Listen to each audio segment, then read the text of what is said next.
하나님 말씀 봉독하겠습니다. 이사야 51장 1절에서 8절까지의 말씀입니다. 구약 1030면 어간에 있습니다. 의를 따르며 여호와를 찾아 구하는 너희는 내게 들을지어다. 너희를 떠낸 반석과 너희를 파낸 우묵한 구덩이를 생각하여 보라. 너희의 조상 아브라함과 너희를 낳은 사라를 생각하여 보라. 아브라함이 혼자 있을 때에 내가 그를 부르고 그에게 복을 주어 창성하게 하였느니라. 나 여호와가 시온의 모든 황폐한 곳들을 위로하여 그 사막을 에덴 같게 그 광야를 여호와의 동산 같게 하였나니 그 가운데에 기뻐함과 즐거워함과 감사함과 창호하는 소리가 있으리라. 내 백성이여 내게 주의하라. 내 나라여 내게 귀를 기울이라. 이는 율법이 내게서부터 나갈 것임이라. 내가 내 공의를 만민의 빛으로 세우리라. 내 공의가 가깝고 내 구원이 나갔은즉 내 팔이 만민을 심판하리니 섬들이 나를 앙망하여 내 팔에 의지하리라. 너희는 하늘로 눈을 들며 그 아래의 땅을 살피라. 하늘이 연기같이 사라지고 땅이 옷같이 헤어지며 거기에 사는 자들이 하루살이같이 죽으려니와 나의 구원은 영원히 있고 나의 공의는 폐하여지지 아니하리라. 의를 아는 자들아, 마음에 내 율법이 있는 백성들아, 너희는 내게 듣고 그들의 비방을 두려워하지 말라. 그들의 비방에 놀라지 말라. 옷같이 좀이 그들을 먹을 것이며 양털같이 좀벌레가 그들을 먹을 것이나 나의 공의는 영원히 있겠고 나의 구원은 세세에 미치리라. 아멘. 이사야를 전체적인 시각으로 한번 돌아보시면 이사야 선지자가 활동했던 기원전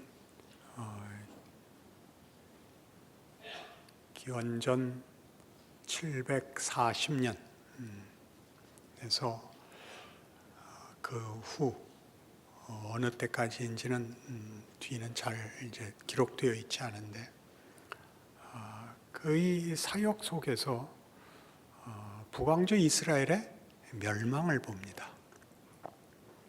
하나님이 이사야 선지자에게 아하스 왕 앞에서 아하스가 겁내는 아람과 북왕조 이스라엘이 곧 멸망할 것이라 예언하시고 선언하시고 역사에서 그 멸망을 봅니다. 그리고 남왕조 유다의 mel망도 이제 하나님의 말씀으로 예언을 하게 되죠. 이사야 1장에서 39장까지는 그렇게 히스기야까지로 이야기가 끝나고 40장부터는 갑자기 포로된 상황, 그러니까 남왕조 유다가 포로되는 것, 멸망하고 포로되는 것은 586년 이후에 일어난 일이니까 이사야가 그때까지 살아 있었는지는 확실치 않습니다. 그러나 그가 그것을 내다봤는지 혹은 그 후에 기록한 이들이 이사야의 예언과 맥락을 같이 하는 이 내용을 남겼든지 우리는 이사야로 그 후에 역사적 배경 속에 있는 사건을 성경으로 가지고 있습니다. 바벨론에 포로된 이스라엘에게 계속 선포되는 하나님의 약속은 너희는 그러나 구원을 받을 것이다 하는 위로의 말씀입니다.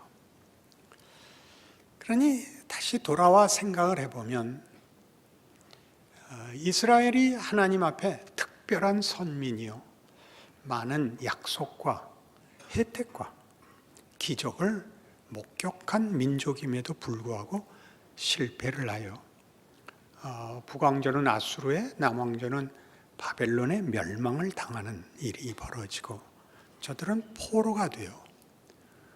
포로된 그 역사에 들어오신 하나님이 너희를 값없이 속량하리라 라는 구원의 약속대로 회복이 됩니다. 그 회복을 위하여 하나님은 이스라엘에게 군사력을 주거나 무슨 정치력을 주거나 하는 외적 권력을 가질 조건들을 채우는 것이 아니라 페르시아가 일어나 바벨론을 멸망시키는 바람에, 그리고 페르시아 왕 고레스가 정치적 이유로 각 민족들에게 자치권을 허용하는 바람에 이스라엘은 본토로 돌아옵니다. 이 모든 일들은 우리 이사야에 표현된 대로 하자면 이스라엘의 범죄로 인한 심판이요, 그래서 바벨론에 이스라엘 백성을 포로로 넘기심이요, 이스라엘을 잡아간 바벨론은 약속의 백성을 잡아간 하나님을 거역한 자로 대적으로 취급되어 멸망을 당하고, 저들이 당한 멸망은 이스라엘을 회복할 뿐 아니라 이스라엘로 하여금 한 걸음 더 나아가는, 말하자면 구원의 영역이 확대되고 이스라엘만의 구원이 아닌 전 세계의 구원으로 저들의 구원이 확대되고, 저들은 거기서 하나님의 백성 된 것이 무엇인가를 깨닫는 귀한 결론을 얻게 됩니다. 오늘 본문은 51장 3절에 보시는 바와 같이 이것이 모두 하나님 손에 있는 일이라고 선언하고 있습니다. 나 여호와가 시온의 모든 황폐한 곳들을 위로하여 그 사막을 에덴 같게, 그 광야를 여호와의 동산 같게 하였나니 그 가운데 기뻐함과 즐거움과 감사함과 창화하는 소리가 있으리라. 하나님이 시온을 회복시킵니다. 시온은 하나님 통치의 보좌라는 상징을 갖는 이름으로 예루살렘 성입니다. 예루살렘은 이스라엘의 도성이고 성전이 있는 곳이고 이스라엘 전체를 상징하는 한 호칭입니다. 예루살렘의 회복, 이스라엘의 회복, 그것은 하나님이 하실 것이고 그 회복은 얼마나 놀라운지 기뻐함과 즐거움과 감사함과 찬송 소리가 있을 것이라고 약속합니다. 그리고 이렇게 하는 이가 하나님이시라는 것을 4절 이하, 내 백성이여 내게 주의하라, 내 나라여 내게 귀를 기울이라, 이는 율법이 내게서부터 나갈 것임이라. 내가 내 공의를 만민의 빛으로 세우리라. 내 공의가 가깝고 내 구원이 나갔은즉 내 팔이 만민을 심판하리니 섬들이 나를 앙망하여 내 팔에 의지하리라. 하나님으로부터 법이 나가고 하나님으로부터 질서가, 하나님으로부터 정의가, 하나님으로부터 평강이, 하나님으로부터 행복이, 만족이, 감사가 흘러나올 것입니다. 그러나 이 약속들은 묘하게도 이것이 이루어지지 않은 억울한, 이해할 수 없는 정황에서 선언이 됩니다. 기가 막히죠. 하나님이 그런 일을 만들어 놓고 기쁨과 감사와 찬송 속에 내가 이 일을 만들어 놓으라가 아니라 그런 기대와 상상을 할 수 없는 쫓겨간 나라, 억울한 마음, 비극적 현실, 고통과 그 마음의 절망으로 가득한 현장에 하나님이 이 약속을 합니다. 그러니 7절, 8절을 보십시오. 의를 아는 자들아, 마음에 내 율법이 있는 백성들아, 너희는 내게 듣고 그들의 비방을 두려워하지 말라. 그들의 비방에 놀라지 말라. 옷같이 좀이 그들을 먹을 것이며 양털같이 좀벌레가 그들을 먹을 것이니 나의 공의는 영원히 있겠고 나의 구원은 세세에 미치리라. 이것을 우리는 성경으로 읽고 결과를 아니까 이 구절을 읽을 때 전혀 거부감도 모순도 마음에 일어나지 않습니다. 그러나 이 구절은 정확히 여러분 현실에 대하고 하는 얘기입니다. 여러분 고달픈 현실에 의를 아는 자들아, 내 마음에 내 율법이 있는 백성들아, 너희는 내게 듣고 그들의 비방을 두려워하지 말라. 그들의 비방에 놀라지 말라. 그대로 현실이죠. 너희 아파도 걱정하지 마라. 실패해도 겁내지 마라.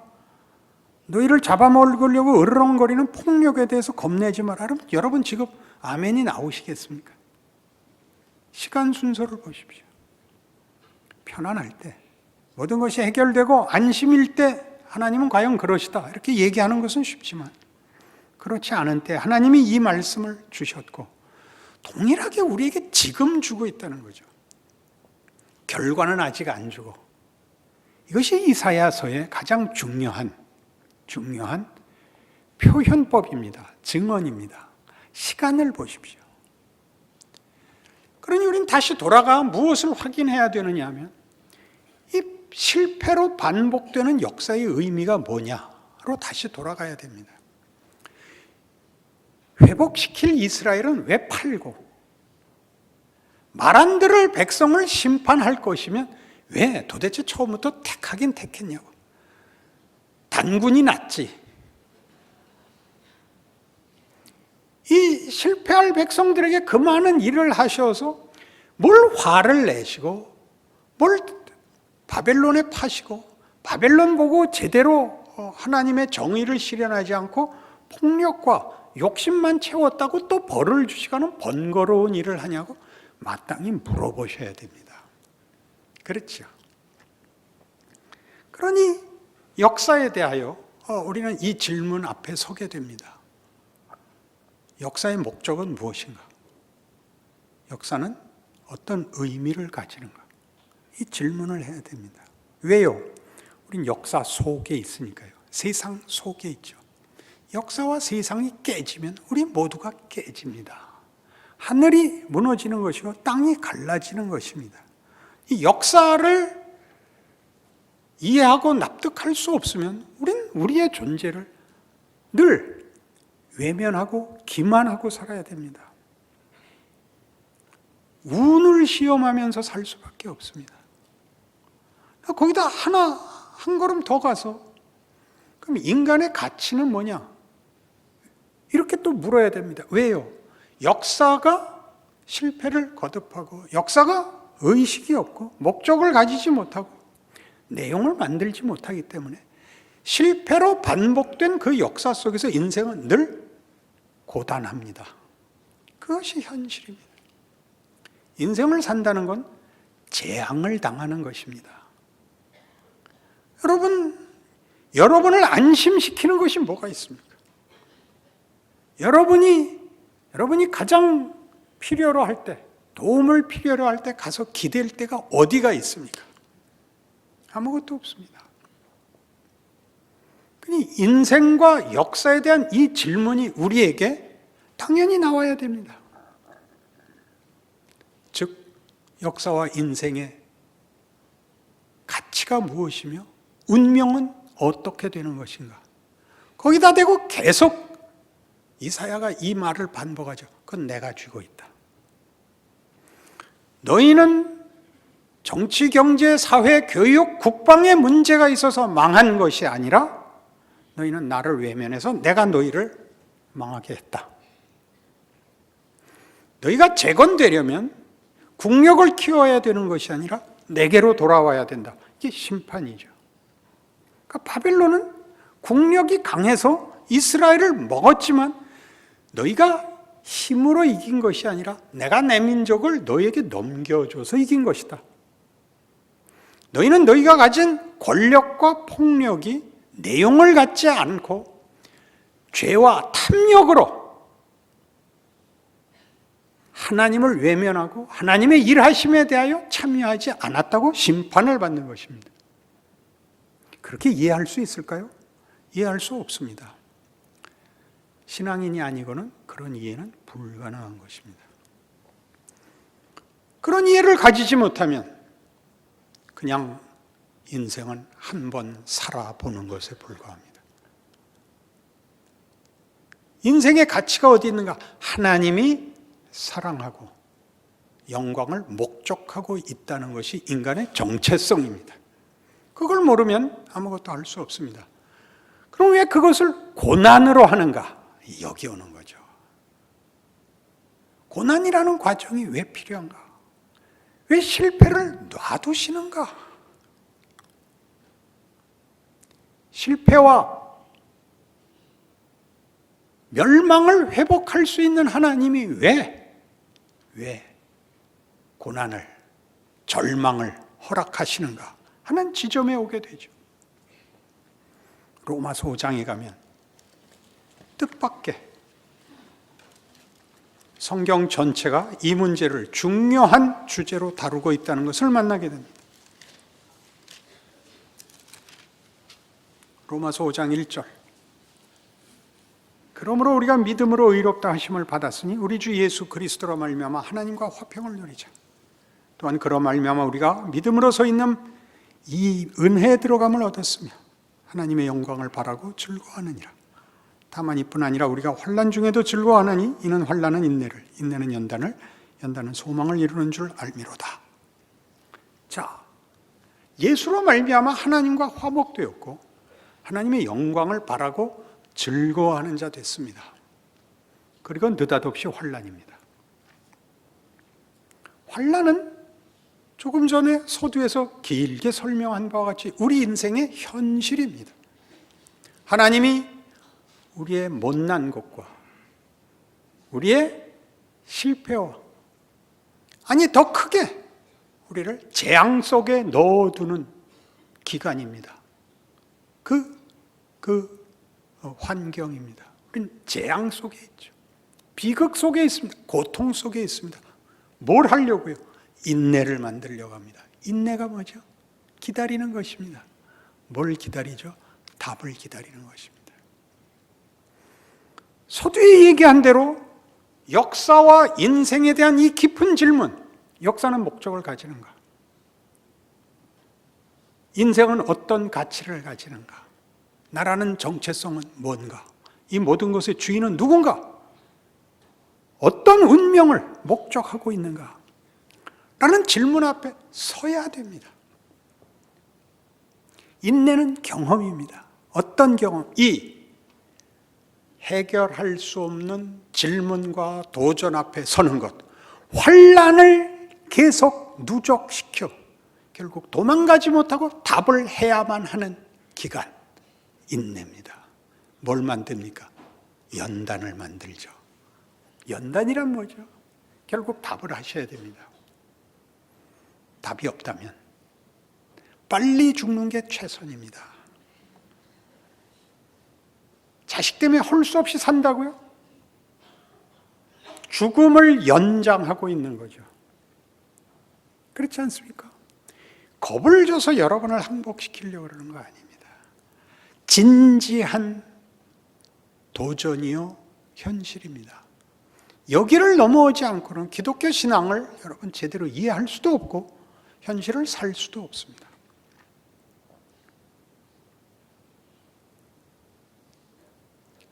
죽음을 비켜가는 답을 얻는 것이 하나님이 원하는 것이 아니라 죽어도 좋다고 얘기하는 내용을 가지라고 합니다.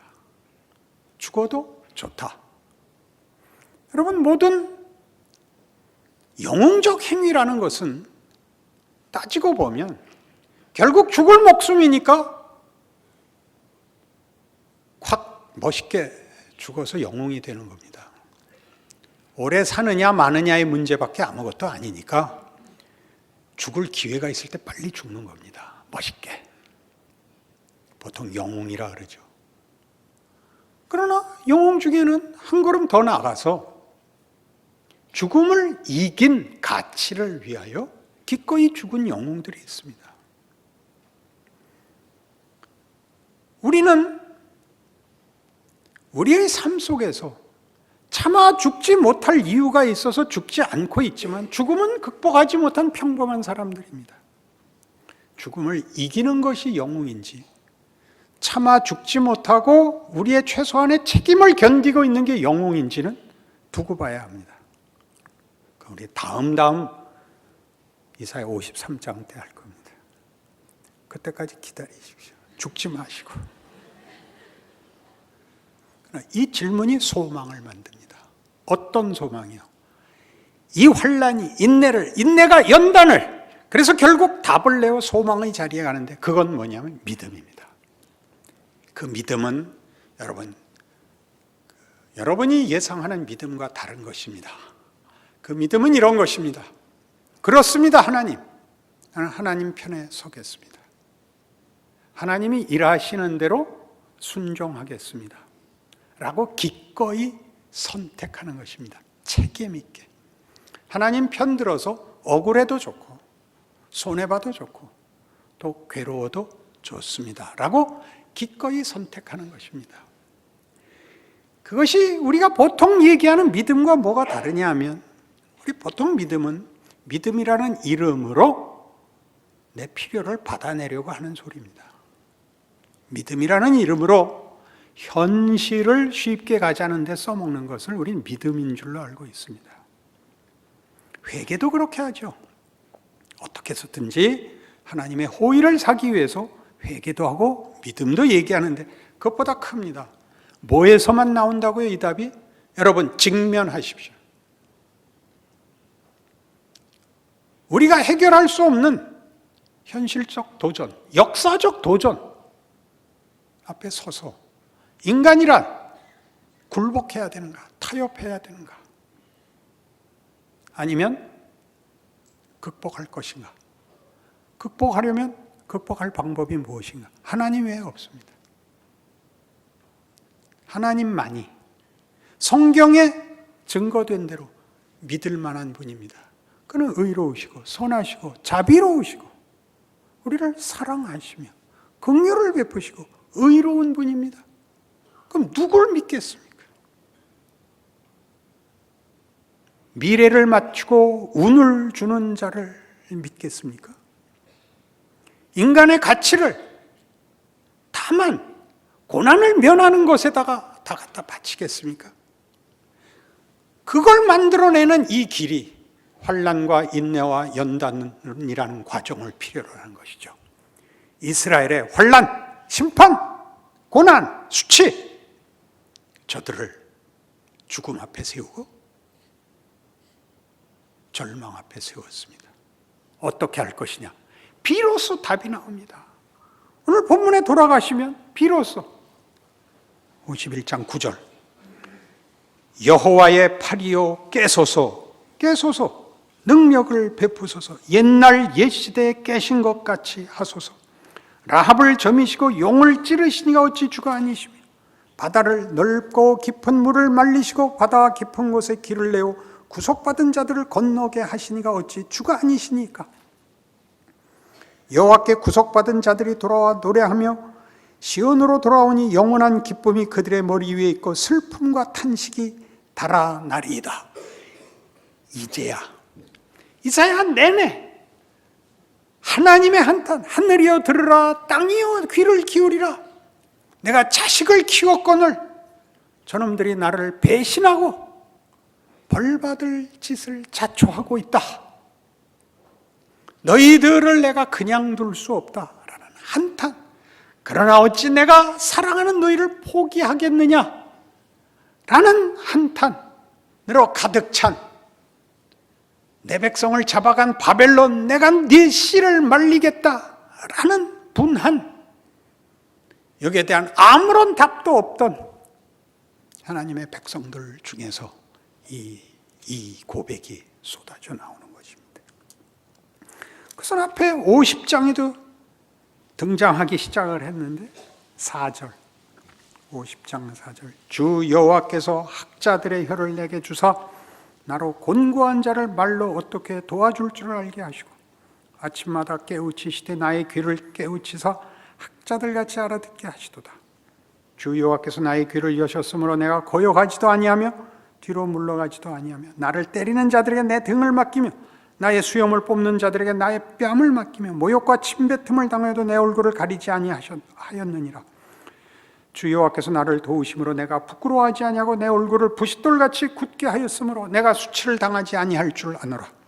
나를 의롭다 하시는 이가 가까이 계시니 나와 다툴 자가 누구냐? 나와 함께 설지어다. 나의 대적이 누구냐? 내게 가까이 나올지어다. 보라, 주 여호와께서 나를 도우시리니 나를 정죄할 자 누구냐? 보라, 그들은 다 옷과 같이 헤어지며 좀이 그들을 먹으리라. 굉장한 선언이 나오죠. 나는 하나님 편에 서리라. 하나님께서 내게 알게 하신 것들을 나누고 증거하리라. 내가 이 일로 고난을 당하고 수치를 당하고 모욕을 당한다 한들 나 타협하지 아니하리라. 이제는 지지 아니하리라 하는 의지를 표명하고 있습니다. 나를 때리는 자들에게 등을 맡기고 내 수염을 뽑는 자들에게 뺨을 맡기고 나를 질시하는 자들 앞에 내가 여호와를 힘입어 서 있으리라. 그렇게 얘기합니다. 그러니 이 고백이 쏟아져 나오는 자리, 그 조건을 보십시오. 그가 담고 있는, 그가 고백하는 내용을 보십시오. 우리가 갖고 있는 현실 그 자리입니다. 단군 이래 최고로 불행한 시대를 산다는 지금이죠. 일제강점기 36년보다 더 힘들다는 현대입니다. 왜 그렇게 됐죠? 우리 모두가 역사가 우리에게 어떠한 발전도 혜택도 주지 못했다는 걸 알기 때문입니다. 우리의 기억에 남아있는 역사적 유산은 고통뿐입니다. 그게 우리 현실이죠. 역사의 현장이고 거기에 내용을 담는 것은 하나님이십니다. 뭘 담았는가 보십시오. 우리 이 자리는 억울할 것도 없는 자리고 손해보는 자리 아닙니다. 여기서 신앙인이라는 이름으로 서는 선택을 하셔야 됩니다. 하나님은 우리를 사랑하사 자유를 주십니다. 그를 외면할 자유까지 줍니다. 사랑이란 그런 것이죠. 사랑은 강요할 수 없습니다. 사랑은 상대가 기꺼이 반응해야 되는 것입니다. 그러니 우리는 하나님 앞에 믿음을 내어놓습니다. 조건으로 내어놓지 않습니다. 내 명예로, 내 선택으로, 내 자랑으로 내어놓는 것입니다. 이 자리에 오셔야죠. 그 믿음의 경지에 오시면 여러분은 믿음이라는 이름이 책임인 것을 알게 되며 입을 다물어야 하는 것을 알게 되며 예의를 지켜야 한다는 것을 알게 됩니다. 왜 여기에 입 다물고 예의가 쫓아나오죠? 믿음은 원망하지 않게 됩니다. 예수를 믿고 제일 많이 여러분을 괴롭힌 일이 뭐죠? 원망이죠. 하나님 왜 이러세요죠? 괜히 일찍 믿어갖고 손해만 받습니다. 예수 믿으면 무슨 보상이 있을 거라고 기대를 했죠? 인생이 쉬워질 거라고 생각했죠. 쉬운 인생을 살면 바보가 되죠. 쉬우면 생각하지 않습니다. 생각하셔야 됩니다. 여러분의 가치를, 정체를 아셔야 됩니다. 각자가 정하셔야 됩니다. 이 믿음을 가진 많은 성경의 인물들 중에 신약의 대표적인 바울을 보십시오. 그가 어떻게 이 믿음의 자리에 갔는가? 빌립보서 1장 멋진 증언을 합니다.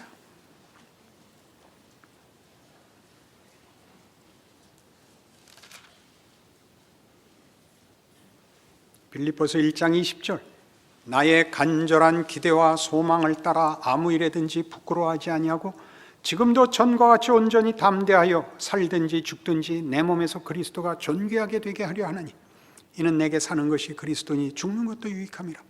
그러나 만일 육신으로 사는 이것이 내일의 열매일진데 무엇을 택해야 할는지 나는 알지 못하노라. 내가 그 둘 사이에 끼었으니 차라리 세상을 떠나서 그리스도와 함께 있는 것이 훨씬 더 좋은 일이라. 그렇게 하고 싶으나 내가 육신으로 있는 것이 너희를 위하여 더 유익하리라.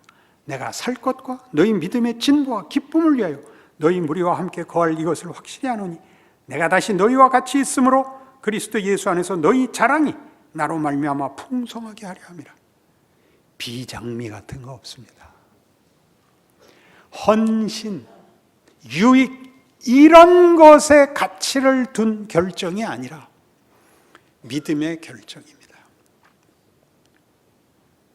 너희를 위하여 내 기꺼이 고난의 생애를 연장하겠다. 그러는 것입니다.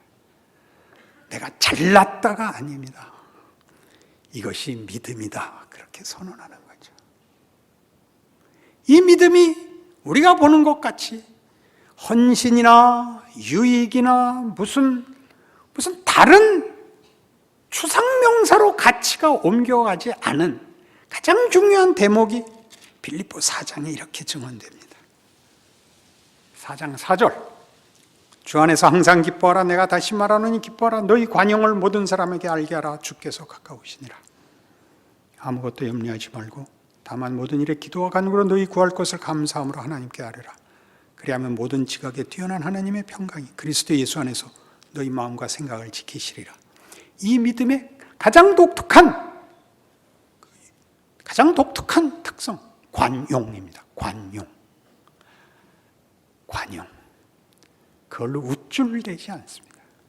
조건으로 삼지 않습니다. 이 믿음을 가지면 왜 예의를 지키고 입을 다무느냐? 관용입니다. 상대방을 강요하거나 나를 변명하거나 원한을 갚거나 보복하거나 비난하거나 해서 다 벗어나는 것입니다. 하나님의 일하심에 참여하는 거죠. 그건 하나님 손에 있다. 하나님이 우리를 어떻게 쓰든지 하나님 마음이고 하나님의 지혜고, 그리고 그 모든 것은 명예다. 나는 기꺼이 맡기겠다. 이렇게 된 것입니다.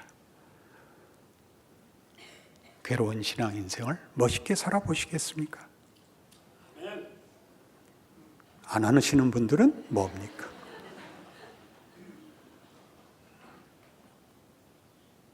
구약 성경을 읽어도 신약 성경을 읽어도 우리 현실을 살아도 하나님이 지금 일하고 계시고 우리에게 묻고 계시고 깨우치고 계시고 복을 주려 하고 계십니다. 받아들이시고 영광된 인생을 사십시오. 기도하십시다. 하나님 아버지 은혜를 감사합니다. 우리의 원망과 불안을 말씀으로 씻으셨습니다. 하나님께서 우리의 아버지 되시니 우리의 인생은 하나님 모시고 사는 명예의 자리입니다. 능력의 자리입니다. 잘 감당할 수 있게 하여 주시옵소서. 우리 마음에 가득 찬 자랑과 감사로 우리 인생에서 만나는 모든 경우와 모든 사람 앞에서 하나님의 자녀라는 이름에 걸맞는 승리가 있게 하옵소서. 예수님 이름으로 기도합니다.